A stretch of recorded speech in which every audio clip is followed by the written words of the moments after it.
welcome to Ilahi Kids. Don't forget to like, subscribe and share Ilahi Kids. ایک مرتبہ کا ذکر ہے کہ امام علی رضا اپنے کچھ ساتھیوں کے ہمراہ مدینے سے خراسان کی جانب عازم سفر تھے تو امام علیہ السلام کی نظر جنگل میں ایک شکاری پر پڑی جو ایک ہرنی کی شکار کی کوشش میں مصروف تھا۔ ہرنی اس کے چنگل سے چھٹکارا پانے کے لیے ہر حربہ استعمال کر رہی تھی، شکاری کو طویل مسافت تک اپنے پیچھے دوڑاتی رہی۔ اسی دوران امام زامن آٹھویں امام علی رضا علیہ السلام قریب پہنچے تو آہو یعنی ہرنی کی نظر وارث سلیمان کریم ابن کریم امام کی رخ انور پر پڑی تو اس نے اپنی زبان بے زبانی میں شکاری کی شکایت کی اور امام سے مدد کی درخواست کی۔ امام علیہ السلام نے شکاری سے مخاطب کر فرمایا، اے ابن آدم، کیا تمہیں علم ہے کہ یہ ہرنی ہم سے کیا درخواست کر رہی ہے؟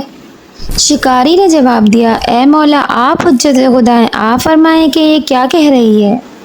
امام زامن نے ارشاد فرمایا، یہ ہم سے فریاد کر رہی ہے، اس کے 2 بچے ہیں اور اس نے ایک بچے کو دودھ پلایا تھا اور ایک کو نہیں پلا سکی اور رزق کی تلاش میں نکل پڑی۔ اس کا بچہ بھوکا ہے اور اس کی ماں اپنے بچے کی محبت میں تڑپ رہی ہے۔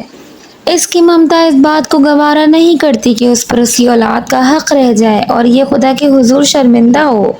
امام علیہ السلام نے فرمایا، اے شکاری، اسے جانے دو، یہ اپنے بچوں کو دودھ پلا کر واپس آ جائے گی۔ شکاری نے کہا، مولا، یہ جانور ہے، کیا یقین کہ یہ واپس آ جائے گی؟ امام علیہ السلام نے فرمایا، جیسے ہی یہ اپنے بچوں کو دودھ پلائے گی واپس آ جائے گی۔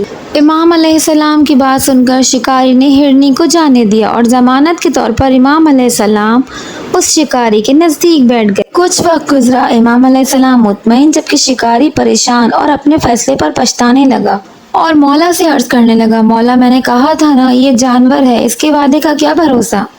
امام زامن مسکرانے لگے اور فرمایا، وہ دیکھو، ہرنی واپس آ رہی ہے۔ شکاری یہ دیکھ کر حیران رہ گیا کہ وہ ہرنی وعدے کے مطابق اپنے بچوں کی بھوک مٹا کر واپس لوٹ آئی اور اس بار وہ تنہا نہیں تھی، اس کے بچے بھی اس کے ساتھ موجود تھے۔ ادھر ہرنی شکرانے کے اظہار میں حجت خدا امام زمانہ کے قدموں میں اپنے سر کو جھکا کر بیٹھ گئی اور شکاری اپنے پست اور چھوٹے خیالات پر شرمندہ ہونے لگا۔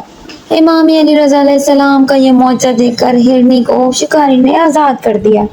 جی ہاں، جس طرح کے ذوالجلال نے امام حسین علیہ السلام کی محبت میں عام انسانوں کو پیچھے چھوڑ دیا، اسی طرح اس ہرنی نے اطاعت امام میں انسانوں کو پیچھے چھوڑ دیا۔